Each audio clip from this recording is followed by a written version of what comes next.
जय जगत गुरु जय भारत। परमपिता परमात्मा, सारी सृष्टि के रचनहार, कुल मालिक, असंख्य ब्रह्मांडों के स्वामी, जगत गुरु, तीनों लोकों में प्रवेश करके सबका भरण पोषण करने वाले राजाधिराज, आत्माधार, नाथों के नाथ, देवों के देव महादेव, सर्वेश्वर महेश्वर, मृत्युंजय, अजरो अमर, आदि अनादि, सनातनी प्रभु, जगत पिता जगदीश्वर, श्री श्री 1008 की उपाधि के वास्तविक अधिकारी, अकाल मूरत, शब्द स्वरूपी राम वासुदेव, सर्वगतम परम, परम पूज्य, प्रथम पूज्य, परम संत, परम पुरुष, परम धनी, परम दयालु, सत्य कबीर, हक्का कबीर, अल्लाहु कबीर, अल्लाहु अकबर, बाखबर, अल्लाह ताला, जगत के तारणहार, जगत के मुक्तिदाता, जगत के जगन्नाथ, हारे के सहारे, हिंदुओं के राम, मुसलमानों के अल्लाह, सिखों के वाहिगुरु, ईसाइयों के मसीह, दया के सागर दयानिधि, करुणा के सागर करुणानिधि, स्वयंभू परिभू,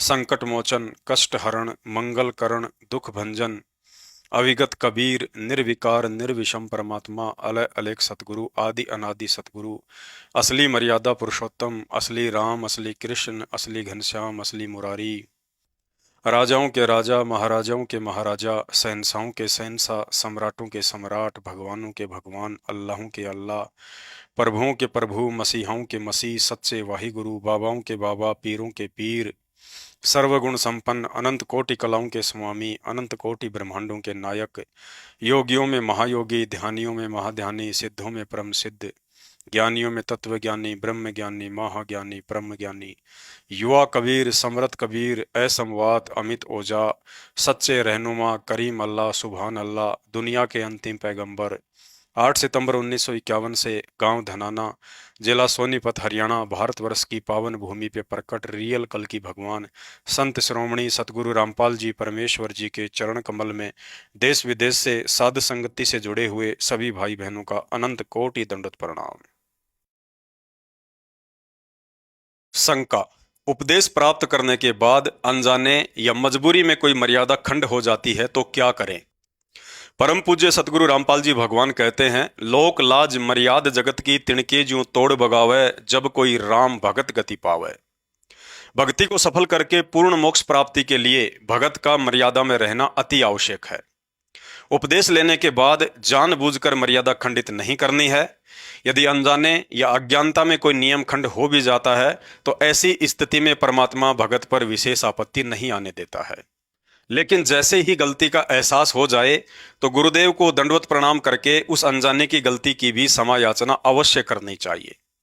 उदाहरण के लिए गुरुदेव भगवान ने बताया कि एक माँ अपने बेटे को आश्रम में लेकर आई और कहा कि गुरुजी, इसका नाम खंड हो गया है। गुरुदेव भगवान ने कारण पूछा तो लड़के की माँ ने बताया कि यह लड़का दोस्त की शादी में गया हुआ था, वहां इसको धोखे से किसी ने पेप्सी में बियर डालकर पिला दी। तो गुरुदेव भगवान ने बताया कि इस तरह धोखे या छल बल से कोई चीटिंग करता है तो मर्यादा खंडित नहीं होती है, क्योंकि वह कर्म आपने जानबूझकर नहीं किया। इसलिए ऐसी स्थिति में नाम भी खंड नहीं होता है, लेकिन आगे से ऐसे व्यक्तियों की कुसंगति से बचकर रहना चाहिए। दूसरा, यदि जानबूझकर कोई नियम खंड किया जाएगा तो कमजोर संस्कार आने पर उसकी सजा अवश्य भगत को भुगतनी पड़ती है। तीसरा, यदि दबाव में या मजबूरी में कोई मर्यादा खंडित होती है तो गुरुदेव भगवान ने बताया कि सजा तो उसकी भी भुगतनी पड़ेगी, लेकिन मजबूरी में मर्यादा तोड़ने के कारण यदि भगत के संस्कार में मौत आनी होगी तो आपका कोई अंग भंग ही होकर रह जाएगा। अर्थात परमात्मा उस संस्कार को मौत के बदले शरीर के किसी अंग को कटवाकर ही पूरा करवा देगा तथा भक्ति के लिए भगत का जीवन शेष बचा रहेगा। संत शरण में आने से आई टले बला, जय मस्तक में सूली हो व कांटे में टल जा।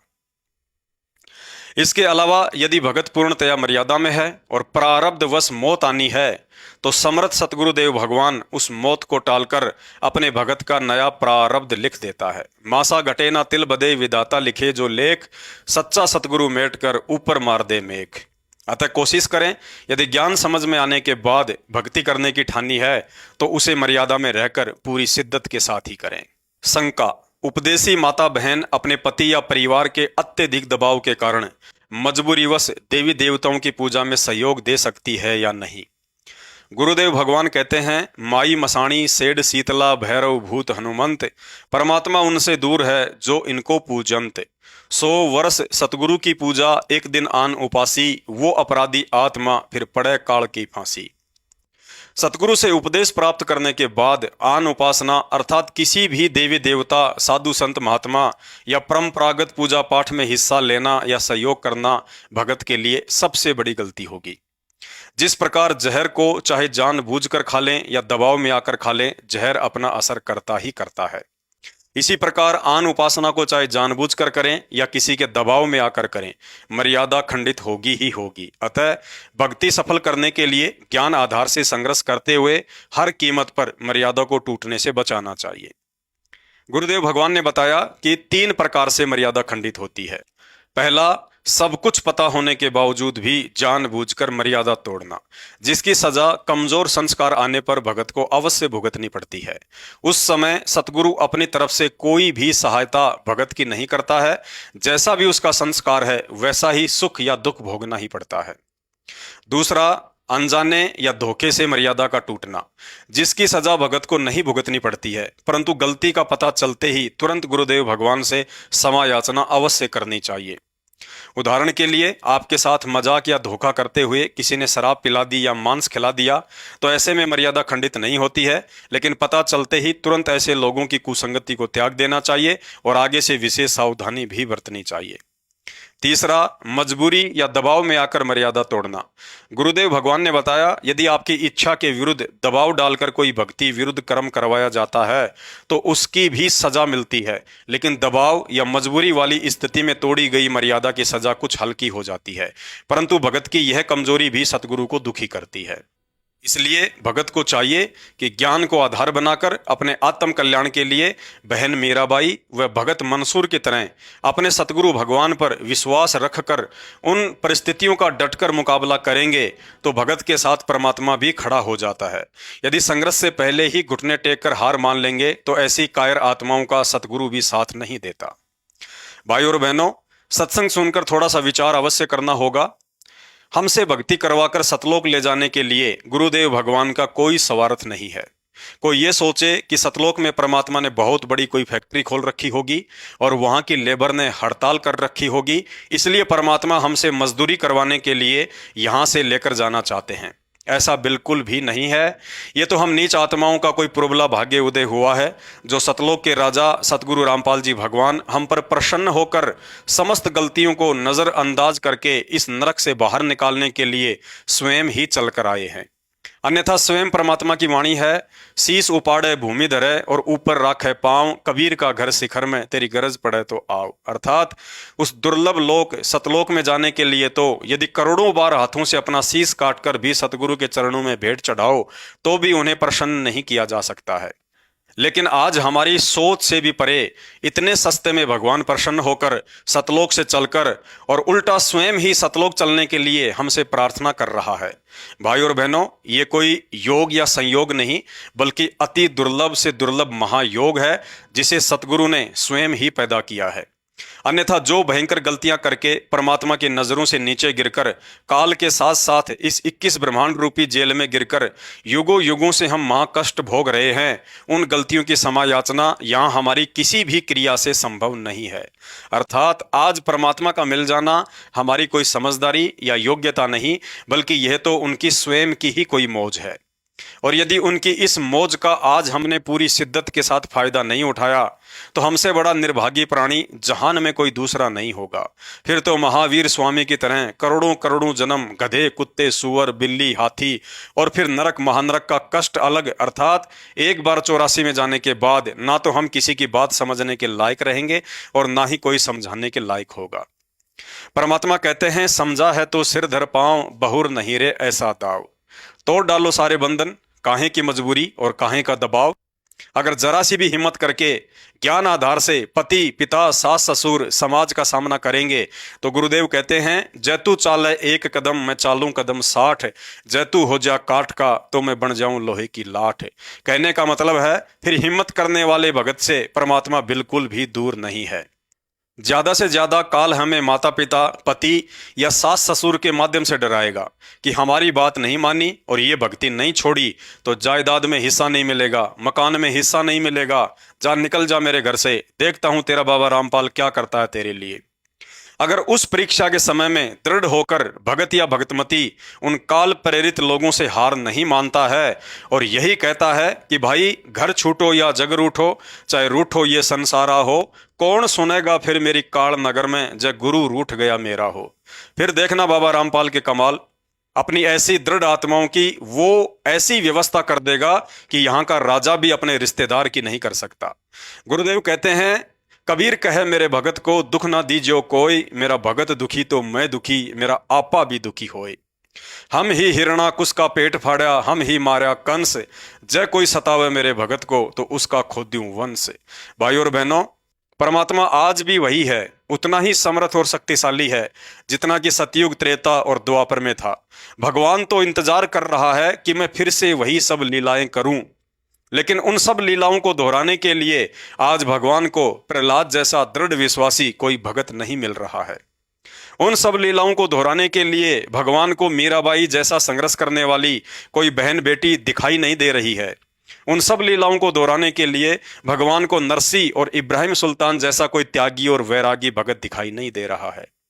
उन सभी लीलाओं को दोहराने के लिए भगवान को सम्मन और मंसूर जैसा सतगुरु पर कुर्बान हो जाने वाला भगत दिखाई नहीं दे रहा है। भाई और बहनों, अभी मौका है मर्यादाओं में रहकर भक्ति करते हुए अपने सतगुरु के चरणों में विशेष जगह और उनके हृदय रूपी प्रेम समुद्र में जी भर भर कर गोते खाने के लिए। और यह उसी समय संभव है जब हम संसार से पूरी तरह आंखें बंद करके अपने सतगुरुदेव भगवान पर तन मन धन समर्पित करके मन कर्म वचन से न्योछावर हो जाएं कि मेरे साथ जो भी होगा उसे सतगुरु अपने आप देख लेगा, बस मुझे तो वो देखना है जो मेरे सतगुरु ने मुझे दिखाया है। शंका, नाम उपदेश लेने के बाद शादी समारोह, जन्मदिन, विदाई समारोह, धार्मिक अनुष्ठान या किसी भी अवसर पर गिफ्ट का लेन देन या अपना सम्मान करवाना, फूल माला देकर दूसरे का सम्मान करना, ये सब कर सकते हैं या नहीं? सतगुरु से नाम उपदेश लेने के बाद गहनता से सत्संग सुनकर भगत को बहुत सी बातों का ध्यान रखना होता है, अन्यथा जानकारी के अभाव में मर्यादा टूटने की संभावना बनी रहती है। पूज्य गुरुदेव जी ने बताया कि भक्ति मार्ग में आने के बाद हमने शादी समारोह में जाने से बचना चाहिए, क्योंकि वहां पर होने वाले समस्त क्रियाक्रम भक्ति के विरुद्ध ही होते हैं। ज्ञानी भगत तो ऐसे सांसारिक भक्ति विरुद्ध समारोह में जाएगा नहीं, और नादान भगत यदि जाएगा तो निश्चित ही अपनी मर्यादा खंडित करवा कर ही आएगा। परमात्मा कहते हैं, बिना विचारे जो करे पाछे वो पछताए, काम बिगाड़े आपना और जग में होत हंसाए। अर्थात अपनी भक्ति का भी नाश कर बैठता है और जगत में भी हंसी का पात्र बन जाता है। क्योंकि शादी या किसी समारोह में यदि लोक लाज में आकर हम चले भी जाते हैं और वहां पर उन सांसारिक रिश्तेदारों के अनुसार कोई भी क्रिया नहीं करते हैं तो उनकी हंसी मजाक का ही पात्र बनेंगे। विज्ञानहीन व्यक्ति उल्टी सीधी 10 बातें आपके विषय में और 10 बातें गुरुदेव भगवान के विषय में बोलकर आपको भी शर्मिंदा करेंगे और संतों की निंदा करके अपने भी कर्म बिगाड़ेंगे। इसलिए परमात्मा कहते हैं, कबीरा तहां जाइए रह संतन की प्रीत, इष्ट मिले और मन मिले, मिले सकल रस रीत। अर्थात सतगुरु भगत को हमेशा आध्यात्मिक विचारों वाले अपने ही भगत भाई बहनों की संगति करनी चाहिए ताकि भक्ति भाव बना रहे। गुरुदेव भगवान कहते हैं, दुनिया से ती दोस्ती पड़े भजन में भंग, एका एकी राम से या साधु के संग। अर्थात यदि भगत होकर आप जगत वालों के साथ ज्यादा मेल मिलाप या उठना बैठना रखते हैं तो अवश्य एक ना एक दिन उनकी बातों से आपकी भक्ति व विचारों में भंग पड़ना शुरू हो जाएगा। कहते हैं, मूर्ख की प्रीत बुरी, जुए की जीत बुरी, बुरे संग बैठ बुरा लागे ही लागे, काजल की कोठरी में कैसा भी यत्न करो, काजल का दाग भाई लागे ही लागे। इसलिए सतगुरु आदेश व ज्ञान आधार अनुसार एक भगत को ज्यादा से ज्यादा समय परमात्मा की भक्ति साधना में या भगत भाई बहनों से संपर्क में रहकर ही बिताना चाहिए। इसके अलावा किसी भी शादी विवाह, त्योहार या सामाजिक अवसर पर गिफ्ट आदि का लेन देन नहीं करना चाहिए। ऐसा करने से हमारे ऊपर एक दूसरे का भार चढ़ता है और मर्यादा भी टूटती है। इन व्यर्थ के सांसारिक चौंचलों व आपसी लेन देन के कारण ही ये काल हमें ऋण संबंधों में बांध कर रखता है। जगत को ज्ञान नहीं है, इसलिए उन्होंने इस तरह के सामाजिक समारोह अपने मनोरंजन, मान सम्मान व दिखावे के लिए बना रखे हैं। लेकिन हमें ज्ञान हो गया है कि इस तरह के भक्ति विरुद्ध समारोह भक्ति का नहीं बल्कि बकवाद का हिस्सा है, जहां जाने से व सहयोग करने से हमारी मर्यादा टूटती ही टूटती है। जिस प्रकार डायबिटीज के मरीज को मिठाई से दूर रहने में ही फायदा है, वरना किसी के जबरदस्ती करने या ज्यादा ही प्रार्थना करने से मिठाई खा ली तो मौत भी हो सकती है। ठीक इसी तरह व्यर्थ की सामाजिक परंपराओं व समारोह में शामिल होना या गिफ्ट आदि का लेन देन करना एक भगत को शुगर के मरीज के समान उस मिठाई की तरह समझना चाहिए जो एक स्वस्थ व्यक्ति के लिए तो अमृत के समान हो सकती है, लेकिन वही मिठाई उस मरीज के लिए मीठे जहर के समान होती है। शंका, क्या उपदेशी माता पिता अपने बच्चों का जन्मदिन मना सकते हैं? पूज्य गुरुदेव भगवान ने बताया कि बेटा जाया खुशी हुई, बहुत बजाए थाल, ये तो आना जाना लगा हुआ है ज्यों कीड़ी का नाड़। अर्थात सच्चे सतगुरु से सृष्टि रचना सुनने के बाद अपना या अपने बच्चों का जन्मदिन मनाकर भगत यहाँ किस बात की खुशी मना सकता है? इस गंदे लोक में मनुष्य जन्म प्राप्त करना भी एक श्राप है, और ऐसे श्राप के उपलक्ष्य में खुशी मनाना किसी मूर्खता से कम नहीं। आज जन्मदिन मनाकर झूठी खुशी में झूम रहे हैं और कल को अचानक मौत हो जाने पर आंखों से आंसू बहाते हैं। तत्व ज्ञान हो जाने पर भगत को इस भय के साथ सदैव भक्ति पर लगे रहना चाहिए कि बड़े सौभाग्य से मुझ नीच पर रहम खाकर गुरुदेव भगवान ने सत भक्ति देकर इस गंदे लोक से सदा सदा के लिए जन्म मरण का भयंकर रोग जड़ से समाप्त करने वाली भक्ति रूपी औषधि प्रदान की है। और अब यदि कोई मर्यादा टूट गई, गुरुदेव भगवान नाराज हो गए, तो ये औषधि अपना काम करना बंद कर देगी तथा मेरी युगों युगों की तपस्या व बलिदान पर पानी फिर जाएगा, जिसके बदले आज मुझे भगवान मिला है। दूसरी बात, यदि उपदेशी माता पिता इन झूठी खुशी देने वाली कुप्रथाओं से पीछे हटेंगे तो उनके बच्चे भी इन बकवादों में नहीं फंसेंगे। इससे हमारा समय, धन और मर्यादा सभी की रक्षा होगी और ऐसा करने से गुरुदेव भगवान भी प्रसन्न रहेंगे।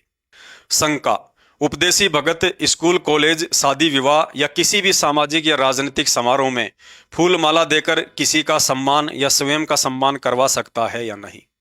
गुरुदेव भगवान का तत्व ज्ञान कहता है कि किसी भी तरह के कार्यक्रम में भगत ने किसी का फूल माला आदि देकर या पहनाकर ना ही तो झूठा मान सम्मान करना चाहिए और ना ही अपना सम्मान करवाना चाहिए, क्योंकि इस तरह का दिखावे वाला सम्मान करना या स्वयं का सम्मान करवाना पूजा में आता है, जो कि भगत के लिए मर्यादा टूटने का कारण बनता है। सकल सृष्टि में एकमात्र पूजनीय सिर्फ और सिर्फ कबीर परमात्मा है, जो वर्तमान में सतगुरु रामपाल जी के रूप में धरती पर प्रकट है। यदि उपदेशी भगत ने अपने गुरुदेव के अलावा किसी अन्य की वाहवाही कर दी, माला आदि डालकर सम्मान कर दिया या तालियां बजाकर अभिवादन कर दिया, तो समझ लेना निश्चित ही मर्यादा खंडित हो चुकी है। परमात्मा कहते हैं, जैसे माता गर्भ को राखे यतन बनाए, चोट लगे तो छिन्न होवे तेरी ऐसे भक्ति जाए। शंका, उपदेश लेने के बाद किसी भी धार्मिक अनुष्ठान, देवी देवताओं के जागरण, भंडारे या अन्य संतों के सत्संगों में शामिल होना चाहिए या नहीं? गुरुदेव भगवान कहते हैं, कबीर कथा करो करतार की, सुनो कथा करतार, आन कथा सुनिए नहीं, कहे कबीर विचार। अर्थात सच्चे सतगुरु से सृष्टि का यह शास्त्र प्रमाणित उत्तम तत्व ज्ञान लेने के बाद अन्य सभी देवी देवताओं व साधु संतों के आध्यात्मिक स्तर का पता चल जाता है कि और ज्ञान सब ज्ञान अड़ी, कबीर ज्ञान सो ज्ञान, जैसे गोला तोप का अब करता चले मैदान। यानी शास्त्र विरुद्ध अज्ञान से लबालब उनके भाषण सुनना भी अपना कीमती समय व्यर्थ में बर्बाद करने के समान है। पूज्य गुरुदेव भगवान ने बताया कि एक पतिव्रता स्त्री का स्वभाव होता है कि वह अपने पति के अलावा किसी गैर पुरुष की प्रशंसा सुन भी नहीं सकती। ठीक इसी तरह एक पतिव्रता आत्मा अपने पति परमेश्वर गुरुदेव भगवान के तत्व ज्ञान युक्त सत्संगों के अलावा अन्य तत्व ज्ञानहीन गैर साधु संतों के भाषण नहीं सुन सकती, चाहे वे कितनी ही अटपट और मीठी मीठी बातें क्यों ना करें। गुरुदेव भगवान कहते हैं, बीजक की बाता करें और बीजक ना ही हाथ, पृथ्वी डूबोवन उतरे, ये कहकर मीठी बात। पवित्र चारों वेद, गीता जी, कुरान पुराण और बाइबल का जो यथार्थ ज्ञान सतगुरु रामपाल जी भगवान के छोटे छोटे बच्चों को प्राप्त है, उतना ज्ञान तो इस देश के चारों शंकराचार्यों को भी प्राप्त नहीं है। फिर अन्य छोटे मोटे रामकृष्ण और भागवत की कथा कहने वाले स्वयंभू संतों और मंडलेश्वरों की तो औकात ही क्या है। इसलिए हर स्थिति में ज्ञानी भगत को ज्ञान आधार बनाकर अपनी भक्ति मर्यादाओं को बचाना है। भाई और बहनों, वर्तमान समय भक्ति युग का समय है।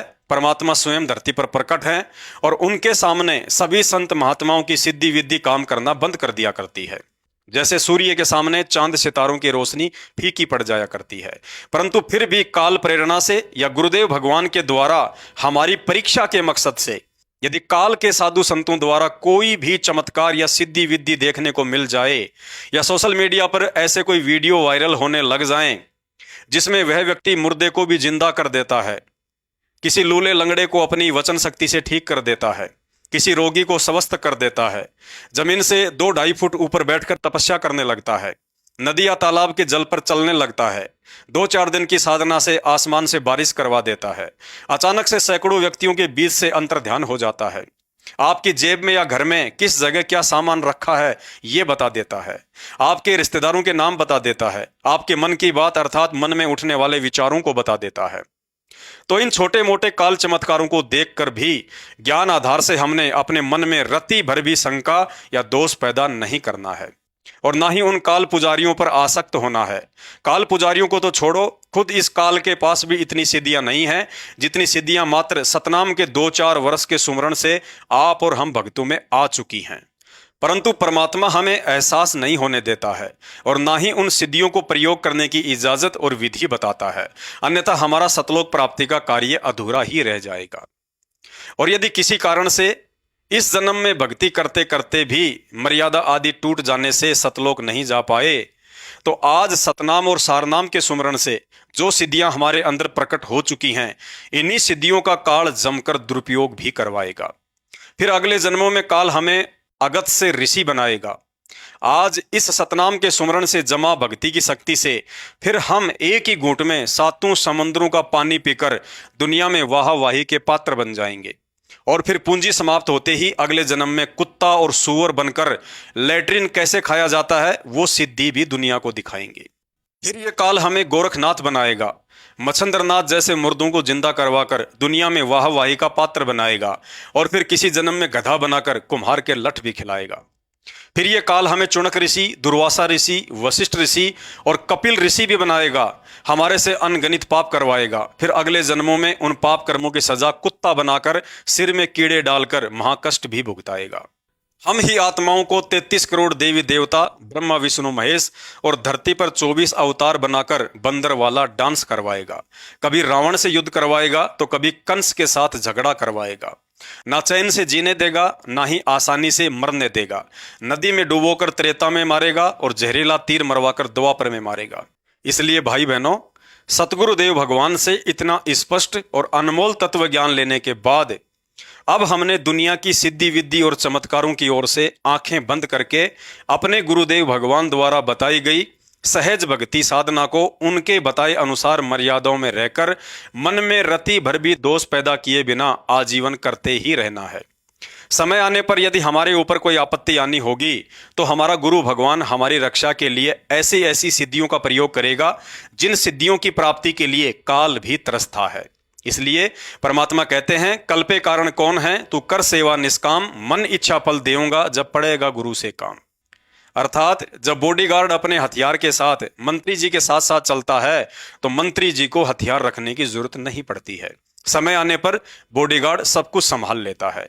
ठीक इसी प्रकार सृष्टि का सबसे बड़ा शक्तिशाली बॉडीगार्ड, करोड़ों अरबों सिद्धियों का स्वामी कबीर परमात्मा सतगुरु रामपाल जी भगवान जब पल पल हम भक्तों के साथ साईं की तरह रहता है तो ऐसे समर्थ भगवान के भक्तों को सिद्धि की नहीं बल्कि साधना की चिंता होनी चाहिए कि अब की बार भक्ति साधना में किसी भी तरह की कोई चूक ना बन जाए, अन्यथा हमारा बना बनाया काम बिगड़ जाएगा। तो शंका समाधान में आज केवल इतना ही। शंका समाधान के और अधिक वीडियो देखने के लिए हमारे Facebook page Pawan Das is live Manav Dharmi Pawan दास को फॉलो करें। वीडियो अच्छा लगे तो शेयर करें। बंदी छोड़ सतगुरु रामपाल जी परमेश्वर जी की जय हो।